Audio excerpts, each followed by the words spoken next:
আসসালামু আলাইকুম রহমতুল্লাহি বারাকাতুহু। আমাদের বড় হজরত একটা কথা বলতো যে খাওয়ার সময় মুখ কন্ট্রোল আর রাগের সময়তেও মুখ কন্ট্রোল যে করতে পারবে না সে সবচেয়ে বড় তাকতবার।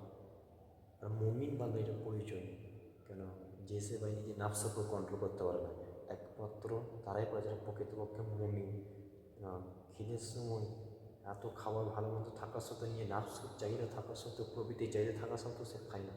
আর দ্বিতীয়ত রাগের মাথা, এটা তো আরও কঠিন, খাওয়ার চেয়েও কঠিন। খাওয়ার টাইমে মানুষ তবু চাই না প্রভু খেতে তো পারবে, বাট রাগের টাইমে ভাই মুখ কন্ট্রোল। আল্লাহু আকবার। কিন্তু আল্লাহ সুবহানাহু ওয়া তাআলা আজমাইশ এটাই পরীক্ষা। এর আগের টাইমে মুখ কন্ট্রোল আর খাওয়ার টাইমে মুখ কন্ট্রোল কে বান্দা করতে পারে না, এটা আল্লাহ দেখবে। সে বড় তাকওয়া মানে পরেজগার। এটা বড় আমাদের হজরতরা বলে, যেমন আমি একটা বই পড়েছি তাসাউদ আত্মশুদ্ধির বই, আই থিঙ্ক মনে পড়েছে ওটাই, নাহলে কোনো আলেমের মুখে আমি শুনেছি। এটা বেশক আমার ইয়াদ আছে, বেশক আলেমের মুখ থেকে শুনি ওনারা।